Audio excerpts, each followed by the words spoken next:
Bueno, muy buenas noches a todos ustedes. Bienvenidos a la Biblioteca de los Fundadores del Gimnasio Moderno, antiguo Teatro José Fernández Madrid, y hoy en día pues sede de estos estantes y de estos libros que engalanan la agenda cultural y la vida diaria de este colegio que va a cumplir 100 años. Para nosotros siempre es muy grato tener a los exalumnos acá, tener a los exalumnos que además han seguido el camino de las humanidades. El año entrante, con motivo del centenario, se va a implementar un agresivo plan lector donde muchos de los estudiantes y de las promociones que vienen en camino leerán a los autores gimnasianos. Por eso es muy grato que los escritores del Gimnasio Moderno vuelvan fiel al talante que se heredó de los fundadores. Por eso le quiero dar la bienvenida a Daniel Samper Pisano, quien lanza hoy su segunda novela, J, Caballo y Rey. Con esto yo podría decir que Daniel ha incursionado en la lírica muchas veces, compilando, por ejemplo, los versos chuecos, haciendo un estudio sobre don Francisco de Quevedo. Entonces ha incursionado hace mucho tiempo en la lírica, también ha incursionado en la épica, quizá con esta novela incursiona en la hípica. Entonces, con eso le quiero dar la bienvenida en un día como hoy. Y lo va a presentar el periodista y también amigo de esta casa, Roberto Pombo, quien hace 24 horas estuvo aquí presentando el libro de Klim en este mismo escenario. Entonces, te doy nuevamente la bienvenida y a todos ustedes por acompañar esta tarde y esta noche esta presentación que también nos permite estrechar los lazos con Alfaguara. Alfaguara es uno de los constantes amigos de esta agenda cultural. Entonces, Alfaguara sabe que esta es su casa y vamos a hacer muchos proyectos para el año entrante con motivo del centenario del colegio. Daniel, promoción 1962, director de su aguilucho de su promoción. Una vez más, bienvenido a tu casa. Vamos a ver el book trailer de este libro.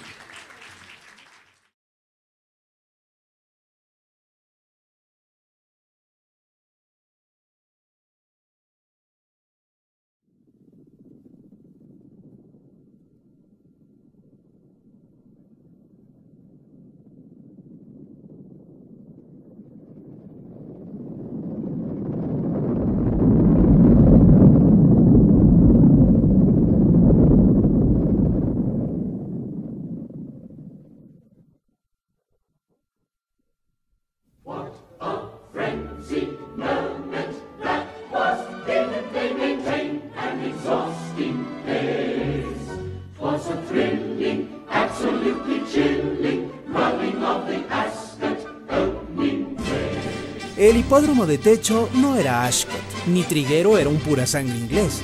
Pero en 1954, esta construcción, moderna para su época, fue centro social y deportivo de Bogotá. En las pistas compitieron famosos caballos como Tarzán, Fígaro, Empolvada e Intermezzo, que atraían al público y a los apostadores, pero ninguno tan extraordinario como Triguero, al que vemos acompañado en todo momento de su mejor amigo. Triguero, hijo de un semental francés, era un caballo criollo, no muy atractivo, pero excelente corredor. Venció a los mejores caballos chilenos y a todos los colombianos. Fue el primer ganador de la Polla de Potrillos, el Premio Nacional y el Gran Derby colombiano. Su popularidad llegó a ser tanta que planteó una rivalidad a la del presidente de la época, el general Gustavo Rojas Pinilla. Sobre esa base histórica, Daniel Samper Pisano construye una novela que mezcla la caricatura política, una historia que gira en torno a la corrupción y otra sobre una amistad entre quinceañeros. J, Caballo y Rey. Nos divierte, pero deja un fondo de inquietud por lo que ha sido nuestra historia.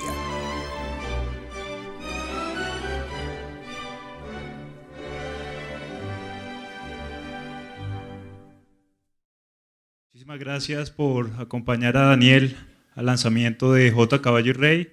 Para Prisa Ediciones y su sello Alfaguara, es un placer contar con esta novela que seguramente dará mucho de qué hablar. Muchísimas gracias, Federico, por recibirnos aquí en el Gimnasio Moderno, como siempre. Muchísimas gracias al señor Roberto Pombo, director del Tiempo, que va a conversar con Daniel en esta noche.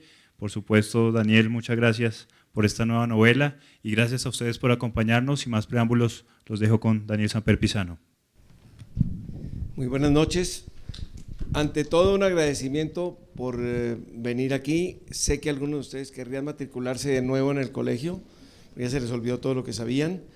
Y aparte de agradecerles a ustedes que hayan venido, quiero dar unas gracias especiales a Roberto Pombo, en primer término, que se aprestó para dormir aquí anoche, para poder estar hoy, y mañana creo que otra vez lanza otro libro. Sí. Bueno, esto no lo tomen ustedes como una señal de la situación de la prensa, pero tiene mérito, hay otras personas a las que quisiera agradecer. En realidad, al final del libro está la lista de agradecimientos formales que doy, pero quiero mencionar a 2 o 3. Una de ellas es quien ha sido la editora y fue excelente compañera de viaje durante el proceso final del libro, que se va a poner de pie en este momento, y se llama Carolina López. Saluda al público, pero póngase de pie, por favor. Bueno, Carolina fue muy importante en la etapa final del libro. Y otra editora que no sé si está aquí, que no sé si se encuentra, la santa editora, ¿se encuentra por aquí o no se encuentra? ¿Dónde está? Bueno, Natalia Santa, que fue la primera editora, y tengo que darle a ella el mérito de haber conseguido con enorme dificultad esta película de Triguero. No hay nada más de Triguero en Colombia ni en el mundo que este recorte, que lo conseguimos con ella, y gracias a eso se pueden ver imágenes de Triguero. O sea que Natalia Santa, nuestra querida Santa, también le agradezco. Hay una persona que fue fundamental para las investigaciones sobre Triguero y que tiene todos los datos del hipódromo, de los triunfos, etcétera. Yo ando con algunos de los datos que él recabó, y que es autor de unos libros fundamentales para cualquier persona aficionada a la hípica. Es William Yarse. Yo le voy a pedir a William que se pare, aunque él no necesita pararse, mide como 8 metros, pero William fue muy importante en la asesoría de lo poco que hay aquí de verdad respecto al hipódromo y a la hípica. Y no voy a mencionar a más personas, aunque algunas de ellas están aquí, porque dicen que mencionar a las cuñadas es de mal gusto, cuando han sido las personas que se han ocupado de revisar la redacción, etcétera. Ellos han sido muy importantes en el libro, y cuando Federico dice que yo estuve también metido en la épica, no quería hacer un chiste. En este mismo salón yo presenté uno de mis exámenes de física. Los profesores se reunían a llorar cuando corregía mi examen, y aquí me dijo un profesor que no mencionaré, me dijo: usted no va a servir para nada, Samper, de verdad. Tenía razón. Yo cuando volví aquí fue ya cabalgando en Triguero. Sin embargo, pues le he pasado muy bien, he hecho mucho de menos al gimnasio, y ustedes verán que en el libro hay una sola mención del gimnasio, aunque está presente en todos mis recuerdos, y es un 5-0 que le metimos al Liceo Francés en esa cancha allá. Éramos 11 aguerridos gimnasianos, y las 11 muchachas del Francés no han visto un balón nunca. Por último, agradezco a mis nietas que han venido. Sé que les dijeron que la próxima vez que no comieran, las traería una presentación de un libro mío. No comieron y aquí están. Cuando leí el libro de Daniel, me tocó leerlo, por supuesto, porque me tocaba presentarlo aquí. Y lo terminé, empecé a pensar, bueno, ¿y cómo define uno este libro de Daniel Samper? Me acordé de unos cortos, de unos trailers de una película hace muchísimos años de Buñuel, que se llamaba El diario de una camarera, y el tráiler decía, un tipo le decía a otro: ¿pero qué? ¿Es una película de suspenso? Decía, sí y no. ¿Es una película de acción? Sí y no. ¿Es una película de amor? Sí y no. ¿Es una película de pasión? Sí y no. ¿Pero qué es? Dice, es una película de Luis Buñuel, El diario de una camarera. Terminado el libro, uno dice, ¿es un libro de política? Sí y no. ¿Es un libro de memorias? Sí y no. ¿Es un libro urbano? Sí y no. ¿Es un libro de caballería? Sí y no. ¿Pero qué es? Dice, es un libro de Daniel Samper. No le pregunto si le gustó porque ya sé qué me va a decir. Había pensado al comienzo decir que era un buen libro, pero digo, ¿qué tipo que presenta un libro dice que es malo?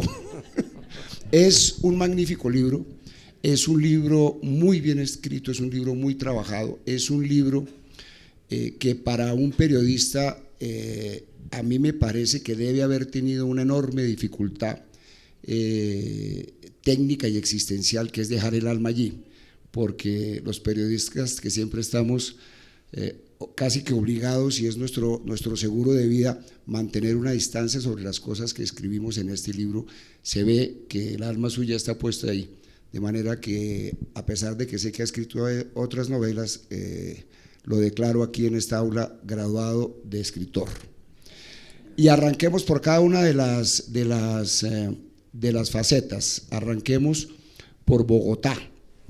Es un libro en que se mueve casi siempre, unas veces en bus y otras veces a pie, y muy pocas veces en carro, por la Bogotá tal vez de su adolescencia. ¿Cómo era esa ciudad que aparece en este libro? Sí y no.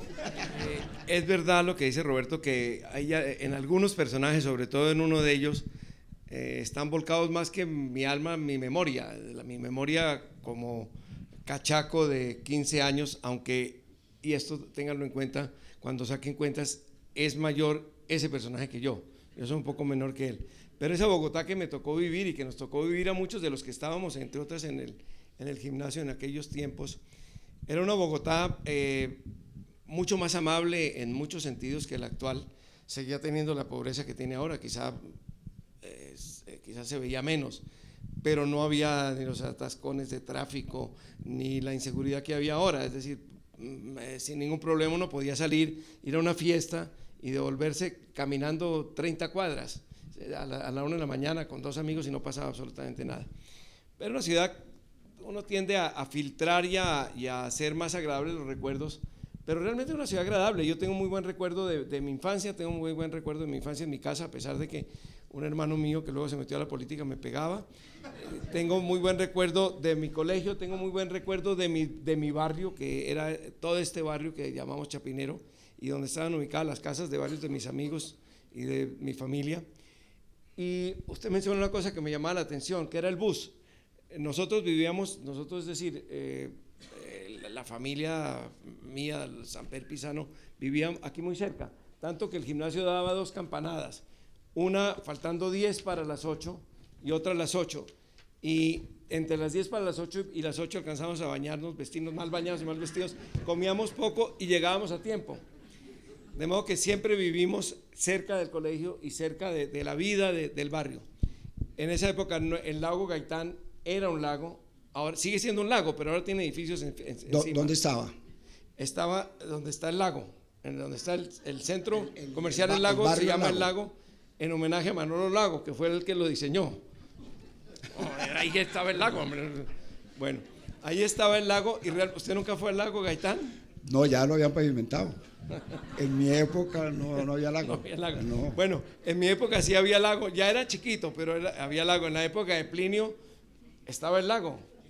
Yo lo vi a usted ir a remar allá con unas señoras varias veces, sí, muchas veces. El lago era el sitio donde íbamos cuando la gran aventura, cuando uno tenía 12 o 13 años, la gran aventura era ir al lago Gaitán, porque le decía a uno, vaya, que es decir, eso es una cosa sensacional, y le decían como gran tentación, le decían, si le va bien puede ver de golpe un condón, ¿saben? No se veía nunca. Entonces, pues, yo tuve que ver uno. Confieso.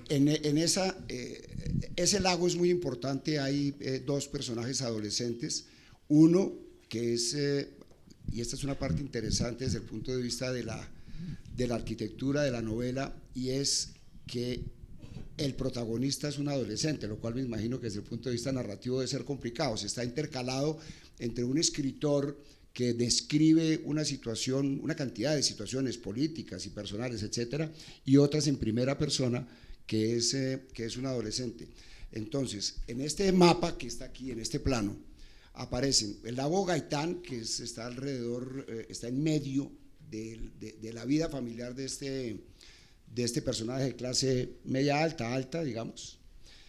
Después viene Chapinero, donde están el Teatro Imperio, muy conocido, ahí eso es lo que llamamos el templo, diagonal al Templo Chapinero, sí, pegado a Britania, pero creo que en esta época tal vez no lo habían hecho.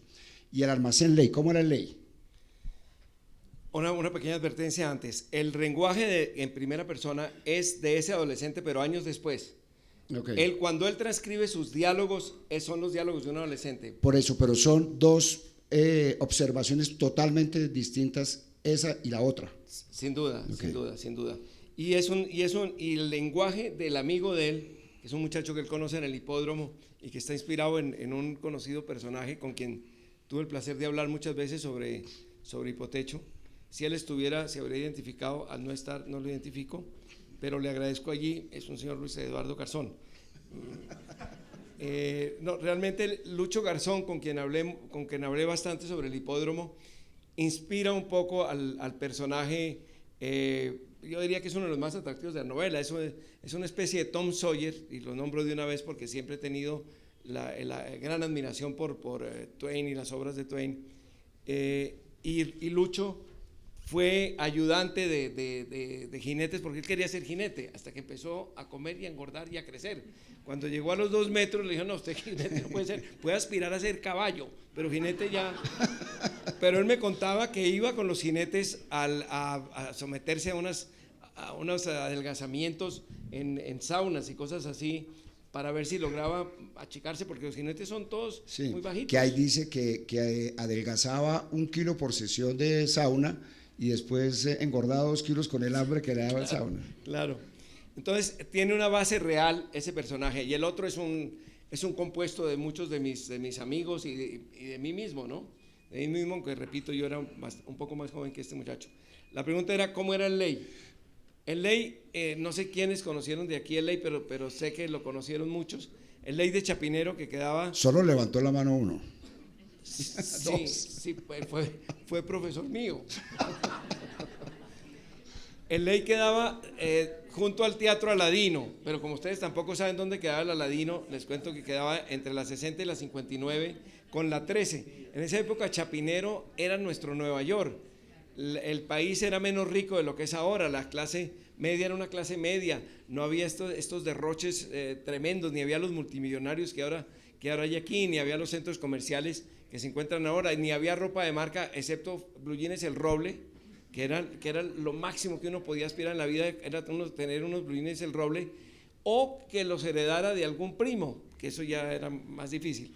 El Ley vendía de todo, el Ley vendía desde tamales hasta medias, la ropa para el colegio la comprábamos en el Ley, los juguetes, los colores, los de clase media tirando para arriba los compraban con colores nacionales, pero había otros que compraban Prismacolor. Yo menciono los Prismacolor como que es un regalo que le hace usted de lujo que le hace el adolescente rico al otro. Sí, a Juancho.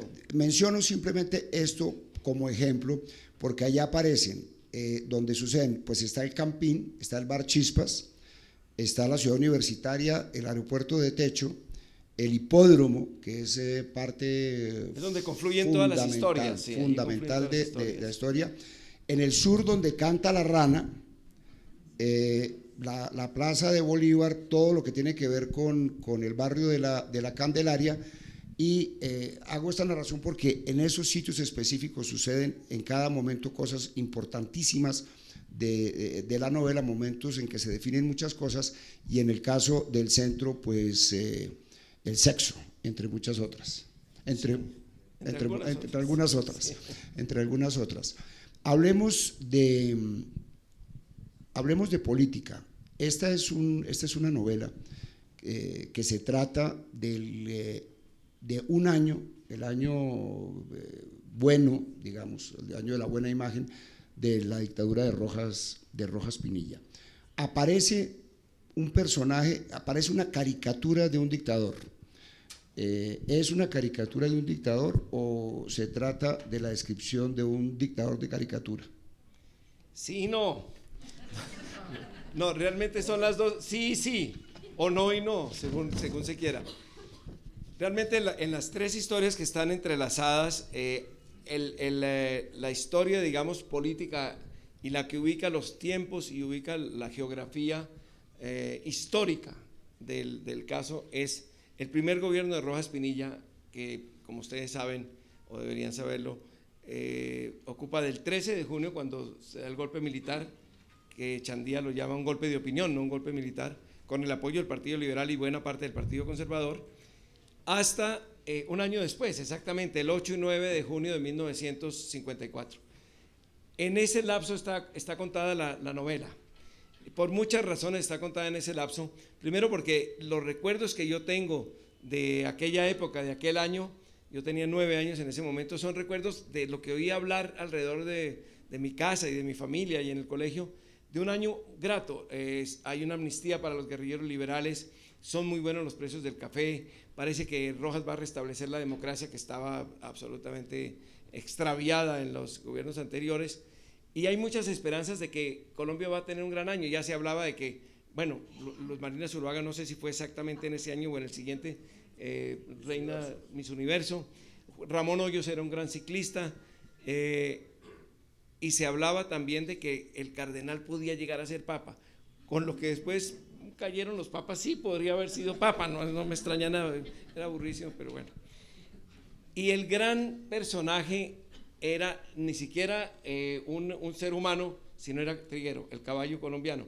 El caballo colombiano que realmente no era un caballo imponente, sino era un caballo, como ustedes vieron, andaba, no aparece así en la novela porque se enreda mucho, pero andaba con un chivo. Yo le puse en vez de chivo un marrano y se lo puse a otro caballo, pero andaba realmente con este. No es inusual esto en la hípica. Y Triguero fue el gran personaje que fascinaba a todo el mundo, sobre todo nos fascinaba a los niños, juntos con el fútbol, que en ese momento había decaído bastante, y con el ciclismo que estaba en alza. Triguero era el gran personaje. Yo recuerdo que jugábamos con estampitas de Triguero, que debían ser el mismo caballo en todos los casos, pues para ahorrar plata, jugábamos a ver quién se quedaba con Triguero y tal. Y hablábamos mucho, y yo no sé si vino uno de mis compañeros de colegio en ese momento, y en todos los momentos, de 13 años, que es Fernando Cadena, porque con él hablábamos mucho de Triguero y de la hípica, y a mí me encantaba de Cadena, que no vivía en este barrio, sino vivía en la calle cerca del Divino Salvador, en la calle 57 con la 17 más o menos, y había que ir en bus. Casi todo lo hacíamos nosotros a pie. Yo iba a la casa de mi abuela a pie, iba a misa a pie, no volvía de misa a pie, íbamos al colegio a pie, y esto era en bus, era maravilloso. Entonces nunca me dejaron ir solo en bus, pero Cadena iba solo en bus a los 12 años, es una cosa extraordinaria. A Cadena, quien siempre he querido mucho, lo puse con su nombre y su apellido. El nombre no aparece tal vez, pero el apellido sí, y es porque me llevaba a ese otro mundo. Y luego el personaje de Juancho, que es el personaje de este muchacho que trabaja en el hipódromo, ya lleva al personaje de Chapinero al centro, lo lleva al centro, que eso ya era lo último. El centro era, allí ya tenía lugar no solo la política, sino, como usted dice, el sexo, y allí termina la luna de miel con Rojas Pinilla cuando un batallón que había combatido en Corea, en la guerra de Corea, frenan a los estudiantes disparándoles y mueren 15 de ellos. Los invito a la página 152 a la escena de sexo por si quieren ahorrarse. Hay una cosa muy interesante y bonita, que es que uno de los hilos conductores o el hilo conductor de la novela es la competencia entre Rojas Pinilla y Triguero por la popularidad, manejado además como asesoría de imagen por un miembro de la familia Rojas. Digamos, el ambiente es evidentemente una visión liberal de la historia, la visión que dice que fue justo el golpe de Rojas, que llegó la democracia, etcétera, después se frustra todo. De alguna manera, en esa descripción tan terrible del dictador, es una novela del dictador, me faltó al comienzo en el decino, es una novela del dictador. Otra, es la segunda en el caso suyo. ¿Hay algún replanteamiento, digamos, de una vieja posición suya frente al análisis de los hechos en esto? Es decir, tratar de desmitificar un poquito aquello que fue un dogma de fe en su momento. Sí, un poco, porque nosotros nos criamos con la imagen de un Rojas Pinilla tremebundo. No solamente era un asesino, era un ladrón, era un tipo que había violado todas las normas, etcétera. Pero cuando uno crece y revisa un poco la imagen de Rojas Pinilla, sobre todo a la luz de los dictadores que vinieron después, este era un juego de niños. Los dictadores tropicales eran dictadores y hubo algunos tremendos como Trujillo y tal, pero Rojas era el menos tremendo de todos. Rojas, y esa es mi impresión y es lo que consigno aquí, era más una caricatura de dictador que un dictador. Era un dictador. Ingenuo, casi bruto, aparece ahí. Sí, a él le cae encima, es mi interpretación, con mucha astucia, con mucha malicia indígena, que eso es lo que lo defiende. Pero a Rojas le cae encima el golpe de Estado. No tenían a quien poner, no podía ser un liberal porque estaban tumbando un conservador. El conservador que querían, que era Urdaneta, dijo no, yo era vicepresidente, dijo no, yo no me meto en esto. Laureano se había retirado por un tiempo y vuelve, luego se desaparece y estaba haciendo empanadas. Esto es histórico, ¿no? Entonces dicen, ¿a quién podemos poner? Y dicen, no, pues el comandante de las Fuerzas Armadas, y le cae encima Rojas, que era un tipo campechano y simpático, se la pasaba en el río Sumapaz tomando baños. Hay un consejo de ministros extraordinario en el Sumapaz. Y además hacía consejos de ministros en Sumapaz. La imagen que yo hago de Rojas es una imagen, digamos, amable, en el sentido de que si se le compara con lo que fue Rojas después, sobre todo, Rojas después de este primer año, y está un historiador como Enrique Santos Molano que no me deja mentir, se convierte en algo completamente distinto. Pero aquellos que lo habían alabado, y entre esos incluyo a mi periódico, El Tiempo, donde he vivido toda mi vida profesional, que lo habían alabado y habían escrito grandes editoriales donde se le llegó a llamar el segundo Bolívar. Entonces, obviamente, cuando ya Rojas empieza a meter las patas y ya lo aconsejan mal y ya se apodera de él una camarilla y un grupito que había estado en parte con el gobierno anterior, se desata realmente la persecución de Rojas a la prensa libre y los ataques de la prensa libre en la medida que podían a Rojas. Y allí surgen grandes figuras que solo aparecen cuando no hay libertad de prensa. Surge el CLIM, que son los humoristas, Chapete, la gran época de Chapete, ¿no? E incluso hubo uno de los mejores editoriales del tiempo, salvo los que usted escribe, que son estupendos ahora. No, los que usted me escribe yo firmo. Que es un editorial improvisado por Roberto García Peña en un momento que le habían rechazado ya 3 o 4 editoriales, eran las 2 de la mañana, ¿no, Enrique? Estaba muy tarde, el periódico tenía que salir y Roberto tenía vacía la columna editorial y ve un aviso de Big Vaporub, una de esas pastillas para todos que dice silencio, no hable. Entonces ponen eso de editorial, fue el editorial más contundente del tiempo en su historia. Es un editorial que pasó pues a los anales de las grandes críticas y fue un editorial prácticamente improvisado.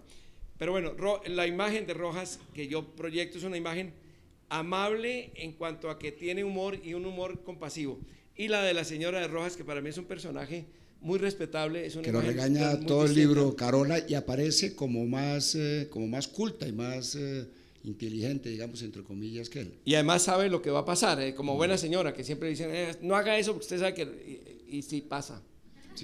Ella le dice, sí, por esta ventana es verdad que saltó Bolívar, pero Bolívar después lo traicionaron, usted tenga cuidado, mijo, y no sé qué. Mientras yo leía el libro, entonces acudí al archivo del Tiempo con Danilo Pizarro, que está aquí, a mirar los tomos del Tiempo de esa época. Y es verdaderamente impresionante a los ojos de hoy ver cómo, en el Tiempo no salió la noticia de la posesión de Laureano. Y el golpe de Rojas fue una cosa impresionante y los editoriales a favor, y empiezan a tomarse las páginas del periódico, las fotografías del presidente nadando en el Sumapaz en unos neumáticos, las páginas sociales se llenan de chafarotes. Hay un momento determinado en que aparece el alcalde de Bogotá, que es un militar, que yo no tenía con su cachucha y todo, así, lanzando la primera bola en un torneo de un campeonato de béisbol. Es muy impresionante en la prensa liberal la ocupación que hubo del dictador en todas sus manifestaciones y además toda la cultura y todo el glamour que lleva consigo, para después terminar en al contrario, en la descalificación, en el enfrentamiento, en la censura y en el cierre. No aparece para nada, aparece mencionada casi que por la negativa María Eugenia Rojas. ¿Por qué? Se la nombra como la nena porque no me interesaba especialmente en ese momento como personaje. Era una especie de versión muy descafeinada de Evita Perón, pues muy a la colombiana, y me interesaba más bien crear un personaje que encarnara la maldad que sí hubo en el gobierno de Rojas. Es decir, yo no se le atribuyo tanto a Rojas como a muchas personas que trabajaron con él. Ese personaje en la novela no existe en la vida real. En la novela se llama Sagrario Rojas, es una hija natural de Rojas, y encarna realmente, por una parte, la astucia y por otra parte la corrupción que hubo, y mucha, en el gobierno de Rojas, sobre todo en los años posteriores al año 53. Pero quise que fuera un personaje que al mismo tiempo repeliera y fuera atractiva, y a mí me atraía crearla, y le ponía cosas horribles en la boca, pero me parecía simpática. Y es la novia de un ministro, eso se puede contar, de un ministro que encarna pues la sociedad cachaca, la sociedad bogotana, que en un momento dado apoya y en un momento dado se corrompe, y en otros momentos entonces está contra Rojas. Y aún así, ese personaje, que a mi juicio es un personaje muy deleznable, digo, como ser humano, tiene un momento, que no lo diré cuál es, pero tiene un momento de dignidad que lo reivindica. Exactamente, y en la relación de ellos y de todos, están siempre vinculándose las relaciones personales y políticas, siempre con la hípica, que es impresionante, como usted comentaba, que la hípica en su momento era tal vez lo que el fútbol hoy, o más, en ese específico momento. Sí, yo creo que la hípica en el momento del hipódromo de techo, y William lo sabe y me corregirá si me equivoco, era un evento social primero, luego era deportivo y era un evento de apuestas y tal, pero era un evento social. Es decir, estaban los grandes cachacos allí representados, estaban los que tenían los criaderos de caballos, eran unos grandes señores sabaneros, era un poco la herencia feudal sabanera manifestada a través de la hípica. Luego eso cambió muchísimo, se volvió en fin, no, sobre eso no entro porque no lo conozco realmente, pero por lo que he hablado con las personas que mencioné aquí, que me asesoraron mucho, la hípica cogió otros caminos, en fin, fue ya bastante menos atractiva. Pero en ese momento era muy atractivo. Yo fui varias veces al hipódromo, fui con una tía mía, y tenía un caballo que me atraía tanto como triguero, que era técnico, siempre se llamaba técnico, siempre lo ponía de placé, y me gané, no sé, como 20 centavos con el caballo. Pero el hipódromo era un sitio muy importante en ese momento, además un sitio de gastronomía principalísima. Habían contratado los servicios, está mencionado allí también, de una gran casa de banquetes. Entonces era el sitio donde se iba a ver las carreras de caballos y a comer muy bien, y además la gente iba muy bien vestida, no como ahora. no había mantecos, sí, como usted y como yo. Bueno, sí. Y por ese sitio pasaba la vida social, y por ese sitio también pasa en la novela las tres tramas que están enlazadas, dos en tercera persona, uno que es la de Rojas y otro que es la del veterinario de Triguero, que es el padre del niño, el papá del niño, que se hace amigo de Juancho, y también está, por supuesto, toda la relación con el caballo. Procuré documentarme mucho, y creo que todos los tiempos y las carreras y todo esto, aunque haya tenido que apretar en un año lo que ocurrió en más tiempo, están ajustadas a la historia real del Triguero. El ambiente de la hípica es impresionante, y hay una página larga, no sé si dos, muy audaz, que es la narración de la carrera definitiva en la voz de Julio Nieto Bernal, sí, paso a paso toda la carrera. Eso es muy interesante, la búsqueda de ese relato, porque nos muestra la pobreza de Colombia en materia de memoria conservable. Julio Nieto Bernal fue el hombre que narró durante muchos años la hípica, las carreras de la hípica, lo hacía divinamente, y se le llamaba la voz hípica de Colombia. Y uno de los comentarios que hace allí, uno de los tipos dice que es un caballo que habla, ¿no? Entonces, Julio fue un gran locutor deportivo, y cuando quise reflejar todo lo que era el hipódromo, busqué también a un hijo de Julio que vive en España, que es Alejandro, que fue un gran ejecutivo en Caracol y ahora lo es en el grupo Prisa, y le dije: Alejandro, necesito que me prestes una grabación de una carrera narrada por tu papá y que me des el permiso de usarla. Me dijo: yo no tengo ninguna, pero te la busco. Me llamó desolado al mes me dijo, mira, no hay un segundo de grabación de la voz de mi papá durante todos los años que estuvo transmitiendo. Eso me lo decía uno de los tipos más poderosos de la radio. Sí. Afortunadamente, en algún momento Cromos le pidió a Julio Nieto que escribiera cómo se narra una carrera de caballos. Y él la rana no la narra.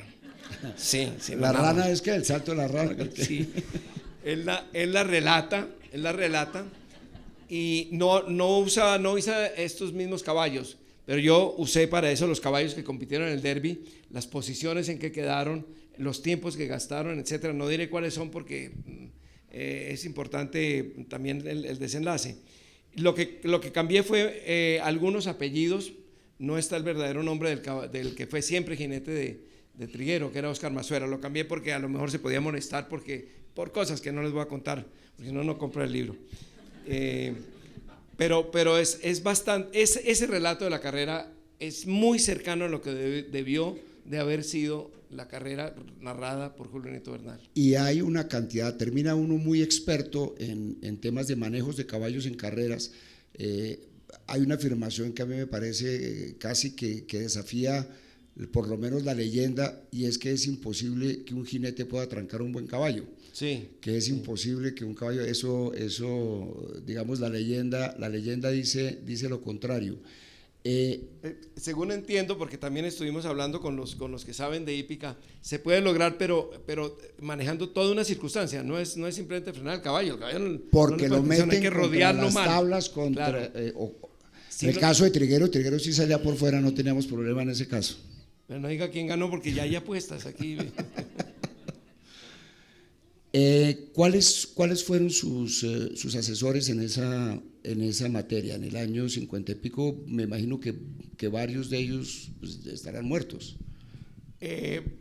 Esto empecé a investigarlo hace 10 años.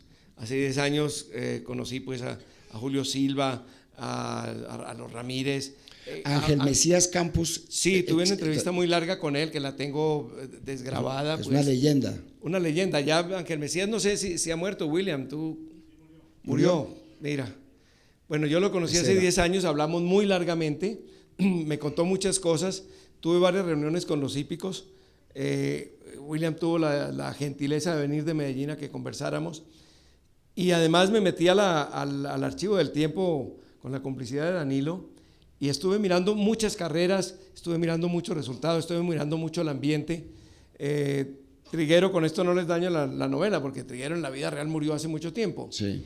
Pero la muerte de Triguero produjo conmoción absoluta.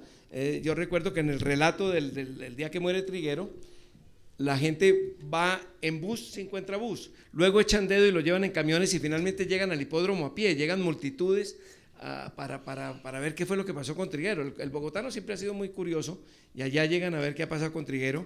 Le ponen los galápagos de los principales caballos, de todos los caballos, y lo conducen por en medio de los caballos, de los galápagos de los caballos, al cementerio, que es un sitio espeluznante que quedaba también allí detrás de Hipotecho. Allí ¿Qué tan real es la comparación entre la popularidad de Rojas o la popularidad de un presidente con la popularidad de un caballo en esa época? Es decir, si era realmente posible que a alguien se le ocurriera competir en fama con un animal. No. Hablo de Triguero. Yo creo que era difícil que alguien fuera más popular que Rojas Pinilla ese año. Era el personaje más popular de Colombia. Pero al mismo tiempo Triguero fue sumamente popular. El juego de la novela es un poco exaltar la popularidad de Triguero y hacer que se convierta, o que le hagan creer a Rojas que es un rival en la popularidad y que eso puede complicar el gobierno, y cómo trata de superar la popularidad de Triguero. Una de las maneras, y con esto no estoy adelantando demasiado el libro porque ocurre en un momento dado, es tratar de conseguir al hermano de Triguero, que era como pasa en casi todas las familias, el mayor es el bueno, pero siempre aparece uno menor. Tarzán. Sí, Tarzán, sí, exactamente.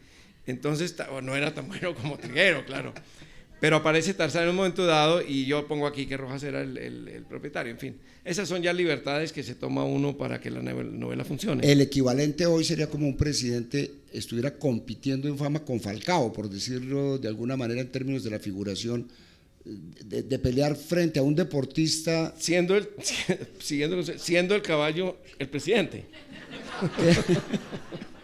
Porque Falcao hoy hizo gol, no se le olvide. ¿Falcao hizo gol hoy? No. ¿Sí? 2-0, sí, claro. Muy bien. Ahora, lo que sí es divertido, usted observó que el Rojas se bañaba en el Sumapaz, como consta allí, pero además en un neumático. No, eso, como la foto que yo Pero vi. sí, pero es interesante que ya existía la propensión presidencial hacia el agua corriente en público.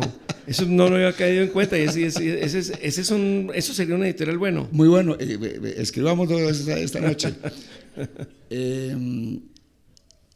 Hay bueno, el drama del presidente bañándose en Palacio es impresionante, dando alaridos porque no le sale agua de la lucha y dice que es mucho más fácil dar un golpe de estado que arreglar una tubería. Todavía lo sigue siendo así.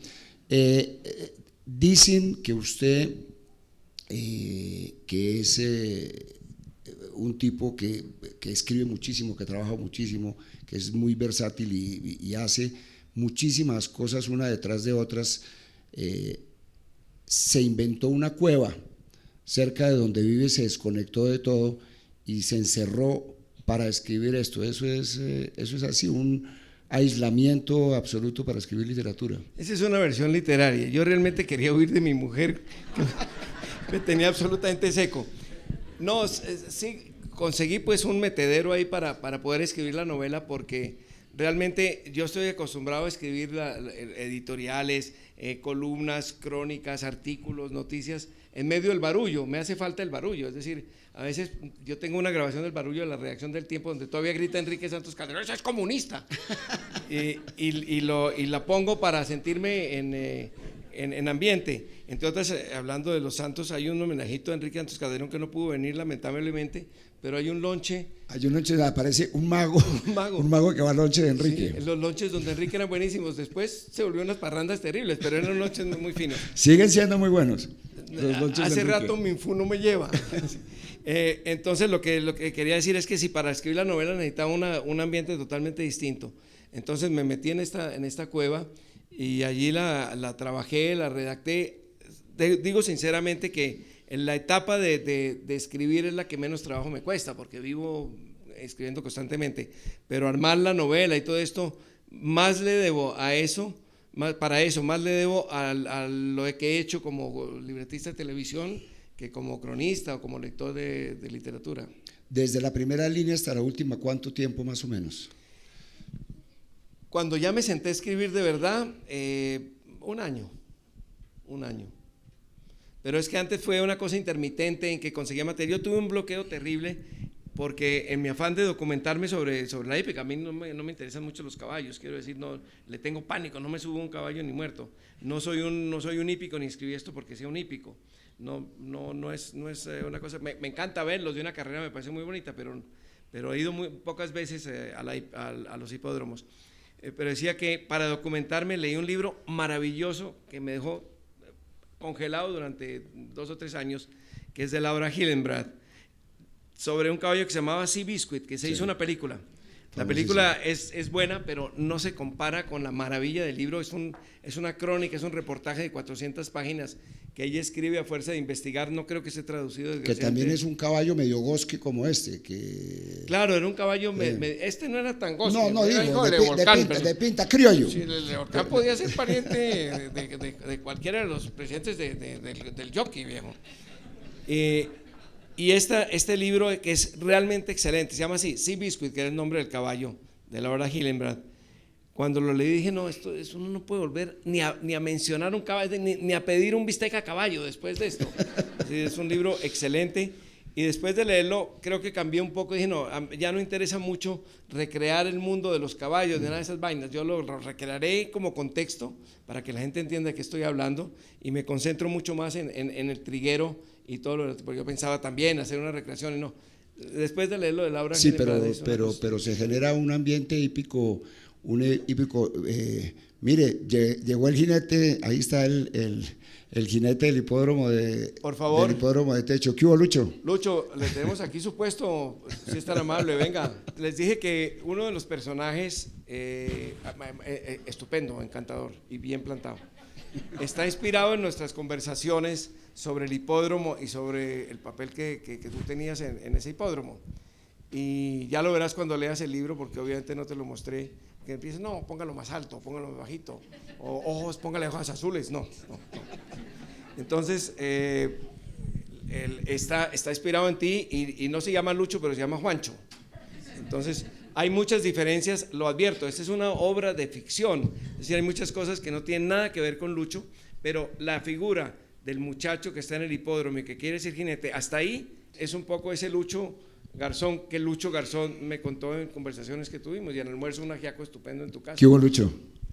No, es que para hablar de esto tiene que empezar a contar parte de sus complejos. ¿Está su hijo aquí? Allí está. Bueno, me toca mamarme el matoneo del muchacho, pero bueno. Y entonces le doy para la columna del domingo. Pero voy como... Uno de los primeros conflictos que tuve en mi vida fue el de luchar contra el peso. Precisamente porque a los 10 años ya pesaba 56 kilos y un jinete tiene que tener 50. Entonces me dijeron, fume. Y empecé a fumar a los 10 años. Después me dijeron, métase a un sauna. Que baja, había un sauna frente al Hotel Continental. Y no bajaba. Y sufría porque no me dejaba montar nunca el caballo. Y Triguero, eso que estaba señalando, era un símbolo, era entre pasar por la 26 y las tumbas de los grandes héroes de la 26, y la tumba de Triguero era una simbología muy fuerte. Entonces esa experiencia, porque tuve la fortuna de compartir con Fernando Sabater también, que es un hombre que le fascina, además tiene un libro extraordinario. Y él y yo tenemos una serie de complejos, entre otras, si somos obsesivos con el mundo de la hípica. Yo tengo una diferencia con el presidente Uribe, que le molesta que eche este cuento. A él y a mí nos fascinan los caballos, pero a mí verlos correr, a él le gusta verlos amarrados. Entonces, a él le molesta este cuento, pero es un poco la lógica con que jugamos y me fascina. El sábado pasado pude asistir, Daniel, a una competencia hípica que fue el gran derbi de Palermo en Argentina. Bueno. Y eso es todo un ritual. Quiero ir a uno que usted me invite desde Madrid, al Epson, porque desde ahí son los complejos de chiquito o complejo de alto, complejo de gordo, o complejo de fumar o no fumar. Hay que saunero, y ese libro sale de ahí. Entonces ahí toda esa, que ya más o menos he visto un capítulo, está referenciado con Triguero, era el símbolo de los 50. Y es toda una historia bonita que... ¿Tú lo conociste a Triguero personalmente, si se puede decir? No, Triguero es un caballo de los años 54, 55, está ligado a todo este tema de Rojas Pinilla y toda la historia. Y yo llegué al hipódromo en el 60, había toda esa cosa de Mandalá y toda esa parte de atrás. Tengo una historia como alcalde. Si el hipódromo de Techo lo volvíamos un centro comercial, o el estadio hoy donde juega la Equidad, y volvimos estadio Techo, ese era mi jardín infantil. Y entonces ahí le conté la historia, esa y el Country Club, que es otra historia que un día hablamos. Pero el golf se lo dejó Enrique Santos Calderón. No, yo le he dicho para desgracia, pero es que está con su hijo aquí, sí es mi hijo. Pero bueno, lo voy a echar. Pero le dije, él vino con las niñas para que usted no se atreva a alzar la mano. Eso no es blindaje de nadie, y menos de él. Bueno, no, soy a hacer este cuento que tiene que ver. Yo fui Cadi de Clemencia Santos, de Clemencia, sí, y fui campeona nacional de golf. Y luego me faltaba, dije, ahora me toca cadiarle a usted. Eso es para que le quede el titular ahí. Pero esas dos experiencias, golf, me movía entre el golf y el hipódromo de Techo. Techo fue una experiencia muy bonita porque era lavar los caballos, bañarlos después del traqueo, etcétera, y obsesivo por montarlos, nunca pude. Y en el golf era la otra experiencia, por eso me costaba mi pelea con Peñalosa. Acaba el Country Club, no lo acabé, pero era otro jardín infantil mío y me costaba. Muchas gracias, Lucho. Cuando Daniel me dijo que si hacíamos esto y que él había escrito una novela que se llamaba J. Caballo y Rey, le dije, perdón, es Sota, Caballo y Rey, que son los de la baraja española. Me dijo, ¿usted cree que no ha pensado en eso? Lea el libro y volvemos a hablar. Ya lo leí, es un gran libro, lo recomiendo muchísimo, y así como yo hice una descripción de es y no es, a mí me gustaría, Daniel, para terminar, que usted nos dijera, para usted, ¿qué novela es esa? Descríbala. Esta es una trilogía de 2. No, es una especie de placebo de memorias en alguna medida. Es decir, no escribo memorias porque Gina lo sabe, Enrique está escribiéndolas. ¿No? Lo que pasa es que nos dejó colgados en la tercera, cuando se iba a ir al monte ya no se fue. Entonces es un poco una memoria de lo que fue esa infancia que tuvimos muchos, porque hablando con Roberto, que es 11 años más joven que yo, nos dimos cuenta de que conocía los mismos sitios del mapa que, dicho sea de paso, no estará en las ediciones ni japonesa ni sueca, es decir, el que no lo compre aquí no tiene mapa, no se esperen a que salga la edición en inglés. Pero en la francesa creo que van a meter el Tubabián. Sí, pero descrito por Rafael Rivas, que él sí iba a pelear allá. Entonces es una mezcla de novelas, de 3 historias distintas, y yo lo que he procurado es que en un momento dado vayan confluyendo lo que es medio juguetón y no sé qué, vayan confluyendo hacia una cosa un poco más seria y un poco más dramática, porque me gusta manejar al mismo tiempo el humor y las sorpresas que puede dar el drama metido entre el humor, y no hablaré de mensajes ni cosas, porque no me interesa mandar mensajes ni políticos ni de ninguna naturaleza, sino quiero que al mismo tiempo los personajes diviertan a la gente, los conmuevan y nos hagan pensar un poco en lo que ha sido este país, ¿no? Pues recomiendo mucho este libro de caballería. Muchas gracias, Daniel, por invitarme, y a ustedes por venir. Una notica simplemente, las personas que están mencionadas con agradecimientos al final tienen derecho al libro gratis. Ahora, para poder saber cuáles son, tienen que comprarlo y ver la lista.